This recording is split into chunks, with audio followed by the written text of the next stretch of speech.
Well, the Republican Party, meanwhile, more united than ever following an electrifying week at the RNC. We rise together or we fall apart.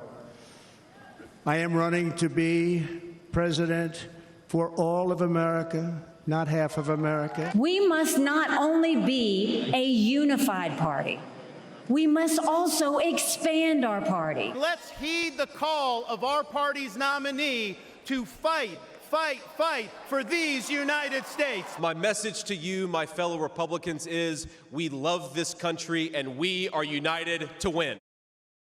Well, that unity in stark contrast to Democrats, who are facing a fractured party as they brace for Joe Biden to potentially drop out before the convention. Here to react is Fox News contributor David Webb.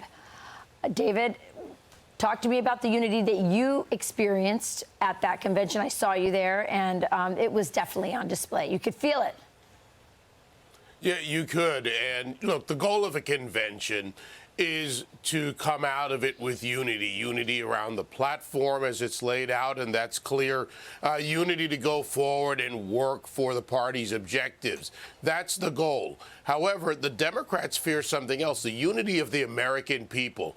We are under attack from Biden's policies, whether it's his attempts to buy votes, his energy policy, his border policy or lack of one, all of the things that the Biden administration and the Democrats at every level of government have been pushing on the American people. And the American people, not just Republicans, are unified in the pain they feel at the pump, the costs of goods that are going up, goods and services, and the fact that companies cannot expand a line. They can't grow. They can't hire. And there are many issues. So the American people are unified in their response to bad policy and what they're feeling. And the party has found a way to put that all together, do it effectively. And I think that's important coming out of this convention.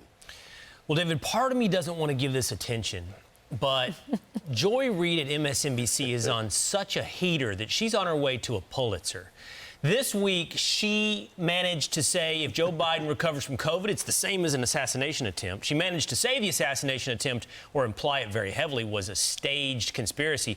And she said that you, David Webb, maybe not directly, but that you are white adjacent. I want you to enjoy this latest clip from MSNBC's Joy Reid, employed by Comcast.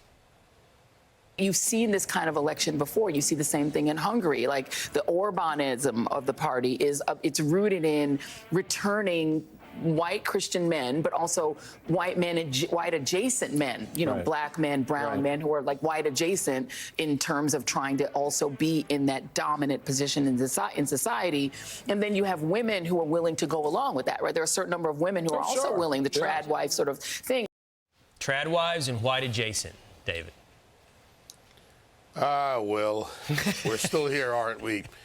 You know what? Joy Reid is a Sharpton adjacent race pin at MSNBC. And sadly, she's still somewhat relevant to a dwindling audience, to a disgruntled audience, to people who simply are stuck in that mode.